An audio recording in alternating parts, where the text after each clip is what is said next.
My name is Charlotte Davis. I am 20 years old, and for the past 6 months I have been the only person standing between my grandmother and the family that has been slowly killing her for 3 years. Everyone thinks Grandma Rosa has dementia. Everyone believes she is a confused old woman who speaks gibberish and does not recognize her own children. Everyone except me, because I am the only one who bothered to learn that her gibberish is actually Spanish, and what she has been saying this whole time is, "Help me, they are poisoning me, please call the police." It took me 2 years of secret Spanish lessons to understand that my own family has been drugging my grandmother, stealing her money, and keeping her prisoner in her own home while everyone thinks they are being devoted caregivers. And now that I finally understand what has been happening, I am the only one who can stop it. Because being 18 years old means I am finally old enough to call the police, to hire lawyers, to take legal action without needing my parents' permission. Being 18 means I can finally save the woman who raised me when no one else would. But let me start at the beginning, because this story starts long before I learned Spanish, long before I realized what my family was capable of, long before I understood that sometimes the people who are supposed to love you the most are the ones who will hurt you the worst if you let them. My grandmother, Rosa Martinez, moved to America from Mexico when she was 16 years old. She met my grandfather at a church dance in 1962, married him 6 months later, and spent the next 40 years building a life that was equal parts Mexican tradition and American dream. She learned English, but she never forgot Spanish. She became a citizen, but she never stopped making tamales every Christmas. She raised 4 children, my father Miguel and his 3 brothers, in a house where Spanish was spoken at the dinner table and English was spoken everywhere else. When my grandfather died 10 years ago, Grandma Rosa was 68 years old, healthy, sharp as a tack, and the owner of a house that was worth nearly $500,000 thanks to decades of gentrification in her neighborhood. She also had a bank account with almost $200,000 that she and my grandfather had saved over 40 years of marriage. She was not rich, but she was comfortable. She was not helpless, but she was alone. That is when my father and his brothers started circling like vultures. See, Dad and his brothers Uncle Carlos, Uncle Jose, and Uncle Antonio had all managed to mess up their lives in various spectacular ways. Dad was an alcoholic who had never held a job for more than 6 months. Uncle Carlos was a gambling addict who owed money to some very dangerous people. Uncle Jose was a drug dealer who had been in and out of prison since he was 20. And Uncle Antonio was just lazy, the kind of man who believed the world owed him something because he existed. None of them had any money. All of them wanted Grandma Rosa's. But Grandma Rosa was not stupid. She had seen what her sons had become, and she was not about to hand over her life savings to men who would blow it on booze, gambling, drugs, and whatever else they wasted their lives on. So when they started pressuring her to help family and share her blessings, she told them no. When they suggested she should put their names on her bank accounts just in case something happened, she told them no. When they hinted that maybe she should move in with one of them so they could take care of her, she told them absolutely not. That should have been the end of it. Grandma Rosa had every right to keep her money and live her life however she wanted. She was a grown woman who had earned every penny through decades of hard work. She owed her sons nothing, especially sons who had never done anything but disappoint her. But my father and his brothers were not the kind of men who accepted no for an answer. The plan they came up with was diabolical in its simplicity. If Grandma Rosa would not give them access to her money willingly, they would take it by force. But they could not just rob her outright, that would have been too obvious. Instead, they decided to make her incompetent. They decided to make everyone believe that she was losing her mind, that she needed a guardian, that she could not take care of herself anymore. And then they decided to become that guardian. It started small. Dad began visiting Grandma Rosa every few days, bringing her groceries and medicine and staying for dinner. He told everyone how worried he was about her, how she seemed to be forgetting things, how she was getting confused about simple tasks. Uncle Carlos started spreading rumors at family gatherings about how Grandma Rosa had called him 3 times in one day asking the same question. Uncle Jose told people that she had left the stove on all night and nearly burned down the house. Uncle Antonio claimed she had gotten lost driving to the grocery store she had been shopping at for 20 years. None of it was true. But when 4 adult children all tell the same story about their aging mother, people believe it. Especially when those people want to believe it because believing it makes them feel like they are not responsible for helping. The family started treating Grandma Rosa like she was already gone. They talked about her in front of her like she could not understand. They made decisions for her without asking her opinion. They took her car keys away for her own safety. They started monitoring her phone calls and mail to protect her from scammers. Little by little, they stripped away her independence and her dignity until she was a prisoner in her own home. But the worst part, the part that makes me sick to think about even now, is what they were putting in her food. I did not realize it at the time because I was only 17 and still believed that adults, especially family adults, generally tried to do the right thing. But looking back, I can see that Grandma Rosa's decline coincided exactly with Dad and his brothers taking over her care.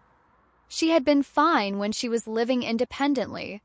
She started getting confused and disoriented only after they began bringing her meals and managing her medication. What they were doing was slipping sedatives into her food. Nothing dramatic, nothing that would show up on a standard medical exam, just enough to make her drowsy and confused and forgetful.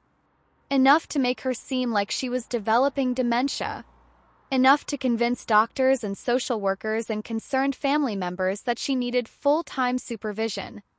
The medication they were using was lorazepam, a powerful anti-anxiety drug that causes memory loss, confusion, and disorientation when taken in high doses or for extended periods. Dad was getting it from Uncle Jose, who had connections to people who sold prescription drugs on the black market. They were crushing it up and mixing it into her coffee, her soup, her rice, anything that would disguise the taste. And it was working. Through 6 months of being secretly drugged, Grandma Rosa could barely hold a conversation. She slept 16 hours a day. She forgot names and faces and basic information about her own life. She spoke in what everyone assumed was confused gibberish, mixing English and Spanish and making statements that seemed to make no sense. That is when Dad and his brothers made their move. They went to court and petitioned to have Grandma Rosa declared legally incompetent. They brought in doctors who testified that she was suffering from severe dementia and could no longer make decisions for herself. They provided examples of her confused behavior and her inability to care for herself. They presented themselves as loving sons who were reluctantly accepting the burden of caring for their sick mother. The judge, who saw dozens of these cases every month and had no reason to suspect fraud, granted their petition. Dad was appointed as Grandma Rosa's legal guardian, which gave him complete control over her finances, her medical care, and every aspect of her life. Uncle Carlos was made the alternate guardian. Uncle Jose and Uncle Antonio were given power of attorney for different aspects of her care. Grandma Rosa, who was so drugged she could barely stay awake during the hearing, was declared mentally incompetent and lost every legal right she had ever had. She could no longer vote, sign contracts, make medical decisions, or access her own bank accounts. She was, legally speaking, no longer considered capable of being an adult. And that is when the real theft began. Within a month of gaining guardianship, Dad and his brothers had transferred almost all of Grandma Rosa's money into accounts they controlled. They sold her car, claiming she no longer needed it. They began charging her estate for caregiver expenses, paying themselves thousands of dollars a month for the privilege of drugging and robbing her. They moved her into the smallest bedroom in her own house and rented out the master bedroom to strangers, claiming the extra income was necessary to pay for her care. By the time I turned 18 and started paying attention to what was happening, they had stolen nearly everything she had. Her house was mortgaged to the hilt to pay for medical expenses that did not exist. Her bank accounts were almost empty. Her jewelry, her furniture, her family heirlooms, everything of value had been sold or given away. And through it all, Grandma Rosa kept trying to tell people what was happening to her. But because she was legally incompetent, and because the drugs made her speech slurred and confused, no one believed her. When she tried to tell visitors that her sons were stealing from her, they nodded sympathetically and changed the subject. When she begged nurses to help her, they assumed she was having paranoid delusions. When she cried and said she wanted to go home, they reminded her that she was home. The only person who really listened to her was me. And even I did not understand what she was trying to say until I learned Spanish. I started taking Spanish classes during my senior year of high school, partly because I needed a foreign language credit to graduate and partly because I was curious about Grandma Rosa's heritage. She had always spoken to me in English, but I knew that Spanish was her first language, the language she thought in, the language that came to her naturally when she was stressed or upset or very happy. First, I was just interested in being able to talk to her in the language that felt most comfortable to her. I thought it would be a nice surprise, a way to connect with her during what everyone said were probably her final years. I had no idea that learning Spanish would unlock the most horrifying secret my family had ever kept. The first time I realized something was wrong was during a visit when I was practicing my conversational Spanish with a language app on my phone. Grandma Rosa was sitting in her chair, staring out the window with the blank expression she had developed over the past 2 years. I was trying to pronounce, "Cómo está usted?" when she suddenly turned and looked directly at me. "¿Hablas español?" she asked, and her voice was clearer than I had heard it in months. "Un poquito," I replied, which means a little bit. She looked around the room to make sure we were alone, then leaned forward and said very quietly, "Me están envenenando." I did not understand all the words, but I recognized envenenando, because it was similar to the English word poisoning. I thought she was confused, maybe trying to say that she did not like the taste of her medication. But something about the way she said it, the urgency in her voice, made me pay attention. "¿Qué?" I asked, which means what? "Mis hijos me están envenenando," she repeated, more slowly this time. "They are poisoning me. Miguel, Carlos, Jose Antonio. They put medicine in my food to make me sleep. They take my money. They tell everyone I am crazy, but I am not crazy. I know what they are doing." I stared at her, shocked by how clear and coherent she sounded when she spoke Spanish. This was not the confused, rambling woman everyone thought she was. This was someone who understood exactly what was happening to her and was desperately trying to get someone to listen. "Grandma," I said in English, "are you saying that Dad and my uncles are drugging you?" She nodded frantically. "Sí. Every day. In the morning coffee, in the soup, in the dinner. They make me sleep so I cannot fight. They take my money, they sell my things. They tell the doctor I have dementia, but I do not have dementia. I have poison in my body. Why are you speaking Spanish now? Why did you not tell me this in English?" "Because they listen," she whispered, glancing toward the door. "They understand English. But they never learned Spanish properly. Their father spoke only English in the house after we married. He was ashamed of my language. So the boys know only a few words. When I speak Spanish, they think it is the dementia talking." I felt like the floor had fallen out from under me. Everything I thought I knew about my family, everything I had been told about Grandma Rosa's condition, everything I had accepted about the natural decline of aging, all of it was a lie. My grandmother was not sick. She was being systematically poisoned and robbed by her own sons, and she had been trying to tell people for 2 years, but no one bothered to learn her language. "Grandma, I need to ask you some questions, and I need you to answer in Spanish so they cannot understand if anyone is listening. ¿Están realmente envenenando?" "Sí. Every day for 2 years, maybe 3. It started after your grandfather died, when they wanted me to give them money and I said no." "¿Qué tipo de medicina te dan?" I asked, struggling with the grammar but desperate to understand. "Pills in the food. White powder. Makes me sleep, makes me forget things, makes me confused. Sometimes I cannot remember your name, even though I love you so much. It is not because I am old. It is because of the poison. ¿Dónde está tu dinero? Where is your money?" "Gone. They took it all. They sell my car, my jewelry, my mother's ring. They say it is for my care, but there is no care. There is only prison. ¿Quieres que te ayude? Do you want me to help you?" Tears started streaming down her face. "Sí, por favor." I have been waiting so long for someone to understand. I thought I would die before anyone realized. Please, Mija, help me. That conversation changed everything.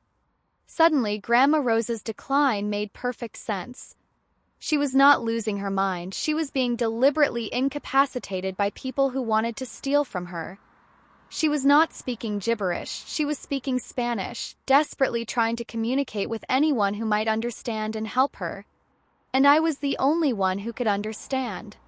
But understanding the problem and solving the problem were two very different things. Grandma Rosa was legally incompetent, which meant that anything she said could be dismissed as the delusions of a sick woman. Dad was her legal guardian, which meant he controlled access to her medical care and could prevent any doctor from examining her if he suspected they might discover the drugs in her system. The entire family believed that Dad and his brothers were heroes for taking care of their sick mother, which meant I would be seen as a troublemaker if I started making accusations. Worse, I was still only 17 years old when I first learned the truth. I could not hire a lawyer, I could not petition the court, I could not even open a bank account without my parents' permission. Everything I wanted to do to help Grandma Rosa required adult authority that I did not have. So I had to wait. I had to pretend that I still believed the lie while I finished my senior year of high school and planned my strategy for when I turned 18. I had to watch my family continue to drug and rob my grandmother while I gathered evidence and prepared for the fight I knew was coming. The hardest part was visiting Grandma Rosa and pretending that I still thought she was sick. I had to act like I believed the dementia story while secretly communicating with her in Spanish during the brief moments when we were alone. I started bringing Spanish-English dictionaries and phrase books, telling Dad that I was learning Spanish for college. He thought it was a waste of time, but he did not try to stop me. During these visits, Grandma Rosa told me everything. She told me about the day Dad and Uncle Carlos had first suggested that she was getting forgetful and needed help managing her affairs. She told me about the strange taste in her coffee that started appearing around the same time. She told me about waking up from drugged sleeps to find strangers going through her belongings. She told me about trying to call the police only to discover that Dad had canceled her phone service to save money. She told me about the day they took her to court and she was so heavily drugged that she could barely stay awake during the hearing that stripped away all her rights. Most importantly, she told me where they hid the drugs. Dad and his brothers were not sophisticated criminals. They kept the lorazepam in a pill bottle hidden in the kitchen cabinet behind the flour and sugar. They crushed the pills with a mortar and pestle that they left in the garage. They kept detailed records of how much money they were stealing, probably for tax purposes, in a file folder in Dad's bedroom closet. They are not smart, Grandma Rosa told me in Spanish during one visit. They think because I am old and they are men that they can do whatever they want. They think no one will care about an old Mexican woman. They think family loyalty means I will protect them even while they destroy me. But you will not protect them? I protected them their whole lives. I made excuses when they failed in school, when they could not keep jobs, when they got arrested. I gave them money when they asked. I lied to their wives about where they were. I enabled their weakness because I thought that was what mothers do. But this is different. This is not protecting them.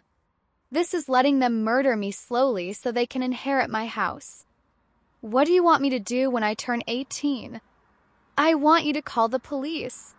I want you to demand that they test my blood for drugs. I want you to make them stop poisoning me so I can think clearly again. And then I want you to help me get my money back and put my sons in prison where they belong. Even Dad? Grandma Rosa looked at me with eyes that were infinitely sad but completely determined. Especially your father. He is the one who thought of this plan. He is the one who convinced his brothers to help. He is the one who looks me in the eye every day and asks how I am feeling while he destroys my mind with poison. Your father is the most dangerous one, Mija, because he is smart enough to be the leader but weak enough to hurt his own mother for money. That was a hard truth to accept, but I knew she was right. Dad was the mastermind behind Grandma Rosa's abuse, and he had convinced his brothers to participate by promising them shares of her money. He was not a victim of circumstance or a man who had made a series of bad choices. He was a predator who had targeted his own mother because she was vulnerable and because he thought he could get away with it. I turned 18 on a Tuesday in March, exactly 3 years after Grandma Rosa had been declared legally incompetent. I celebrated by going to the courthouse and filing a petition to have her guardianship reviewed. I used the money I had saved from my part-time job to hire a lawyer who specialized in elder abuse cases. I contacted the police and requested a welfare check. I called Adult Protective Services and reported suspected financial exploitation of a vulnerable adult. And then I went home and confronted my father. "Charlotte," Dad said when I walked into the kitchen where he was preparing Grandma Rosa's lunch, "you are home early from school." "I did not go to school today. I went to the courthouse instead." He looked up from the sandwich he was making, and I could see him trying to figure out why I might have been at the courthouse. "What were you doing there?" "Filing a petition to have Grandma Rosa's guardianship reviewed, and requesting a police investigation into elder abuse." Dad's face went completely white. He set down the knife he had been using to cut the sandwich and turned to face me fully. "What are you talking about?" "I know what you have been doing to her. I know about the lorazepam. I know about the money you have stolen. I know that she does not have dementia. She has been drugged into confusion for 3 years while you and your brothers rob her blind." "Charlotte, that is ridiculous. Your grandmother is sick. We are taking care of her." "She is not sick, Dad. She is being poisoned. And I can prove it." "How?" "Because I learned Spanish and I have been talking to her. She has been trying to tell people what you were doing to her for years, but you made sure no one could understand her. Except now someone can." Dad stared at me for a long moment, and I could see him calculating his options. He could deny everything, but he knew I had evidence. He could try to convince me that I was wrong, but he knew I had been talking to Grandma Rosa directly. He could try to silence me, but I was no longer a minor and I had already filed legal documents. Finally, he said, "You do not understand the situation, Charlotte. Your grandmother has a lot of money, and there are people who would take advantage of her if we did not protect her." "Like you have been taking advantage of her?" "We are her family. We love her.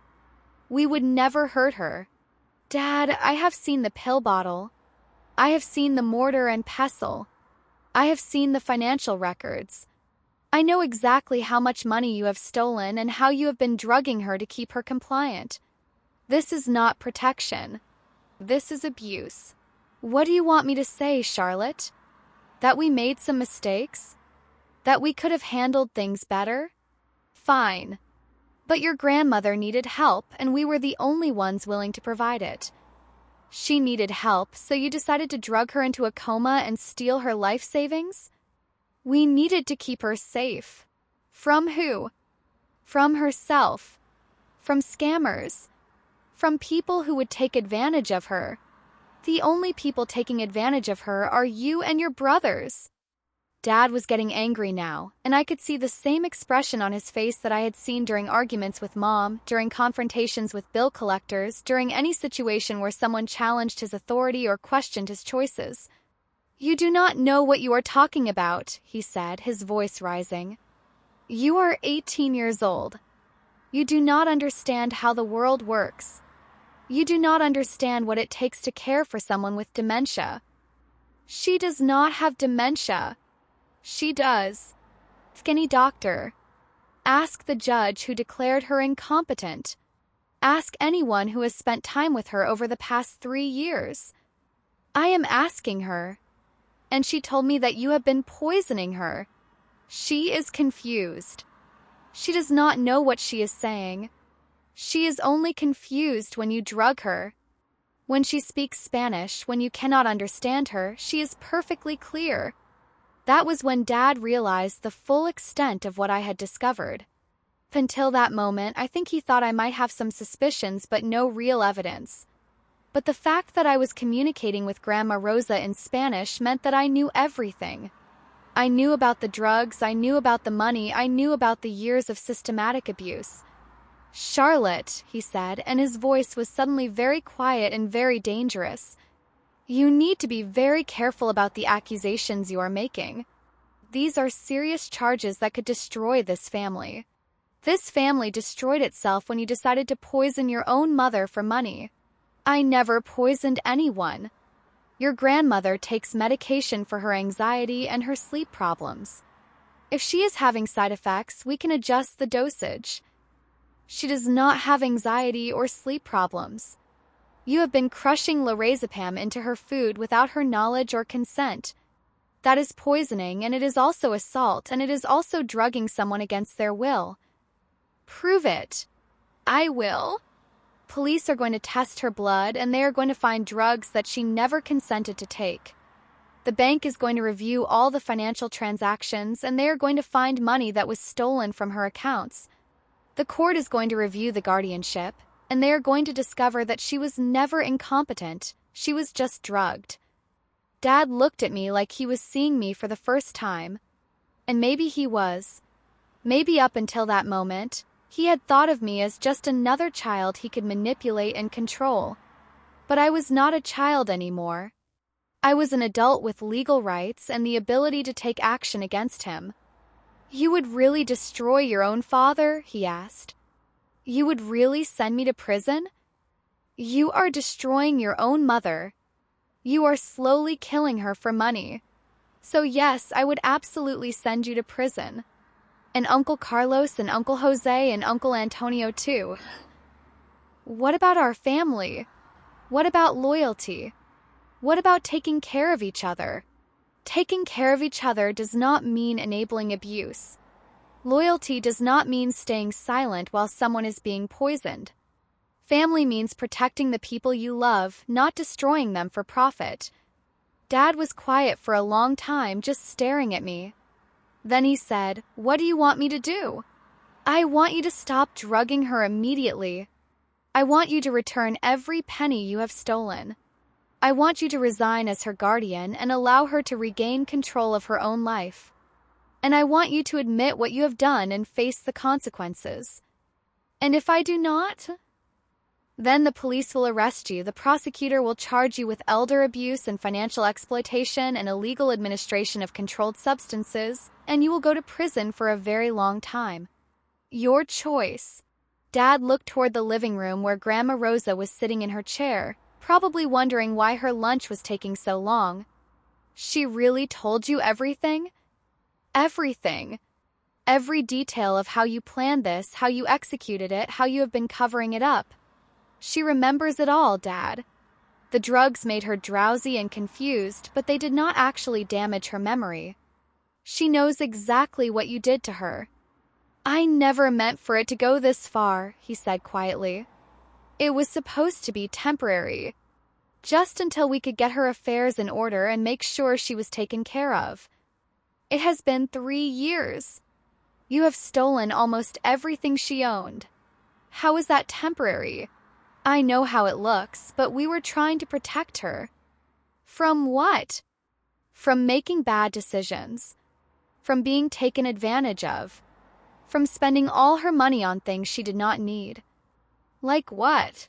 "Like giving money to churches, like buying expensive gifts for grandchildren she barely sees, like donating to charities that might be scams." "So you decided that you should control her money instead?" "We are her family. We know what is best for her." "No, Dad. You decided that you wanted her money and you came up with a plan to take it. Everything else is just excuses." Dad was quiet again, and I could see him struggling with the reality of what he had done. I think part of him genuinely believed that he had been protecting Grandma Rosa, that he had been acting in her best interests. But a bigger part of him knew that he had been motivated by greed and selfishness, and that everything he had done was inexcusable. "What happens now?" he asked. "Now you stop drugging her. Today. Right now. You throw away that bottle of lorazepam and you never put anything in her food again except food. Okay. And you start the process of returning her money and resigning as her guardian. How am I supposed to do that? The court appointed me as her guardian because she was declared incompetent. She was declared incompetent because you were drugging her. Once she detoxes and starts thinking clearly again, it will be obvious that she is perfectly capable of managing her own affairs. And then what? And then she decides whether to press charges against you. Dad looked at me with something like fear in his eyes. What do you think she will decide? I think she will decide that what you did to her was unforgivable. But that is her choice to make, not mine. That afternoon, the police came to conduct a welfare check on Grandma Rosa. Dad had already thrown away the lorazepam and was frantically trying to make the house look like a place where proper elder care was being provided. But it was too late. I had already given the police a detailed statement about what I had discovered, and they had already contacted a judge about ordering blood tests and a medical examination. Grandma Rosa was taken to the hospital, where doctors found high levels of lorazepam in her bloodstream levels that were consistent with regular high-dose administration over an extended period. They also found signs of malnutrition and dehydration that were not consistent with proper medical care. Most importantly, they found that when she was not under the influence of sedatives, she was completely coherent and mentally competent. The doctor who examined her, Dr. Patricia Gonzalez, spoke fluent Spanish and was able to conduct a thorough interview with Grandma Rosa about her experiences over the past 3 years.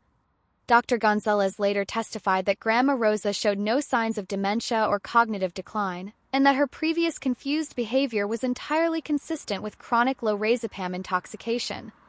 Mrs. Martinez is a victim of what appears to be systematic drugging and financial exploitation, Dr. Gonzalez wrote in her report. She is mentally competent and fully capable of managing her own affairs. Her previous diagnosis of dementia appears to have been based on symptoms that were artificially induced through the administration of sedative medications without her knowledge or consent. Within a week, the judge who had originally declared Grandma Rosa incompetent reversed his decision and restored her legal rights. Dad was removed as her guardian and replaced with a professional guardian who had no financial interest in her estate. Uncle Carlos, Uncle Jose, and Uncle Antonio lost their powers of attorney.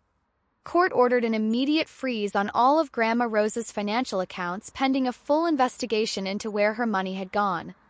And then the criminal charges began.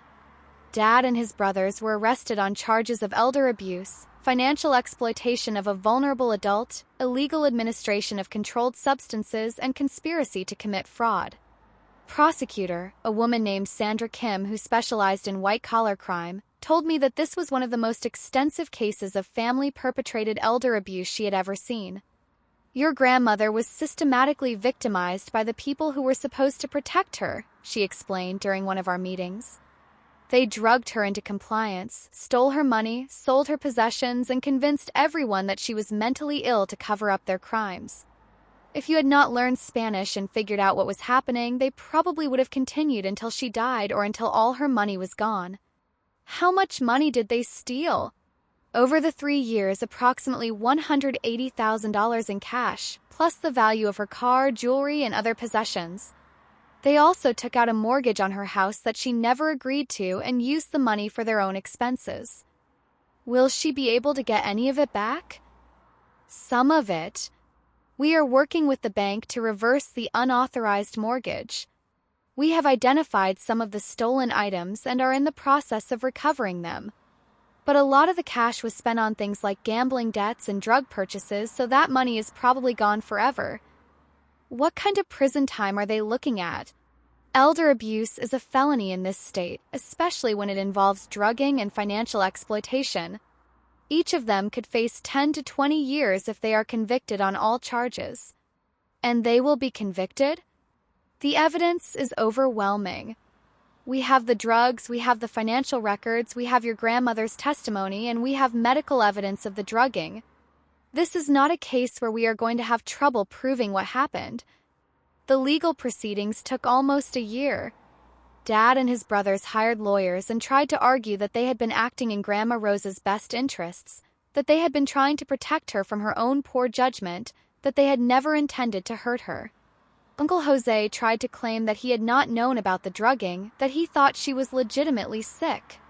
Uncle Antonio claimed that he had just been following Dad's instructions and had not realized anything illegal was happening. But the evidence was too clear and too extensive for any of their defenses to work. The jury deliberated for less than 4 hours before finding all 4 of them guilty on all charges. Dad was sentenced to 15 years in state prison. Uncle Carlos got 12 years. Uncle Jose got 10 years. Uncle Antonio got 8 years. None of them will be eligible for parole for at least half of their sentences. During the sentencing hearing, the judge said something that I will never forget. The victims of elder abuse are among the most vulnerable members of our society.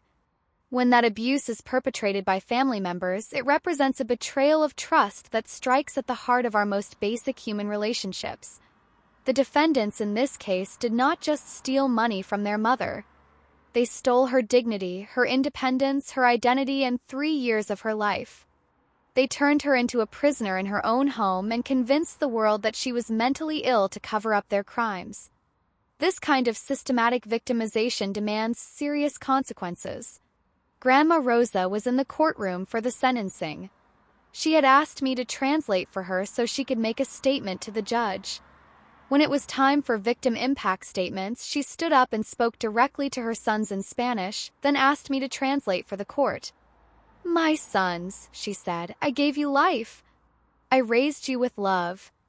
I sacrificed for you, I protected you, I forgave you when you made mistakes. But what you did to me was not a mistake. It was a choice. You chose to see me as a source of money instead of as your mother. You chose to poison me instead of caring for me. You chose to steal from me instead of working for your own money. You chose to lie about my mental health instead of accepting that I had the right to control my own life." She paused and looked directly at Dad. "Miguel, you were my first child. I was so proud when you were born, so hopeful about the man you would become. But you became a man who would drug his own mother for money. You became a man who would watch me suffer and pretend it was for my own good. You became a man I do not recognize." Then she looked at each of her other sons in turn. "Carlos, Jose, Antonio, you all made the same choice. You all decided that my money was more important than my life. You all decided that your comfort was more important than my dignity. You all decided that I was worth more to you drugged and helpless than healthy and independent." Finally, she turned to address the judge. "Your Honor, I do not want you to send my sons to prison because I hate them. I want you to send them to prison because what they did to me, they will do to other people if they are not stopped. They will find other vulnerable people to victimize. They will hurt other families the way they hurt ours. Prison is not just punishment, it is protection for future victims." When I finished translating, there was not a dry eye in the courtroom. Even the defense lawyers looked ashamed of their clients. Today, almost 2 years after Dad and his brothers were sentenced, Grandma Rosa is living in her own house again. She has recovered most of her physical health and all of her mental clarity. She drives again, manages her own finances, and volunteers at a senior center helping other elderly people avoid financial scams. She has recovered about half of the money that was stolen from her, and she uses some of it to support organizations that fight elder abuse. Most importantly, she is happy. She is free to make her own choices, spend her own money, and live her life on her own terms. She no longer has to worry about being drugged or robbed or imprisoned by people who are supposed to love her. But the experience changed her, and it changed me too. Grandma Rosa used to believe that family loyalty meant protecting family members no matter what they did. She used to think that being a good mother meant making excuses for her children's failures and always giving them the benefit of the doubt. She learned that some betrayals are unforgivable, that some family members are predators, and that protecting yourself is sometimes more important than preserving relationships.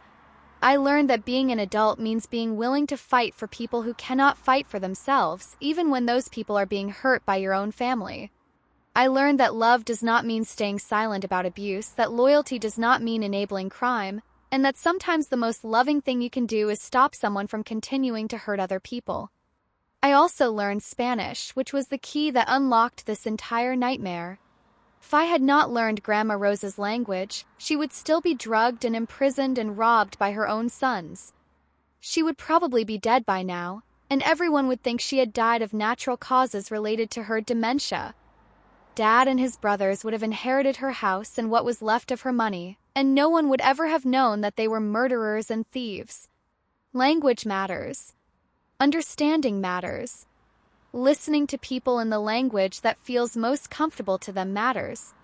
Grandma Rosa was trying to tell people what was happening to her for 3 years, but no one bothered to learn Spanish well enough to understand her cries for help.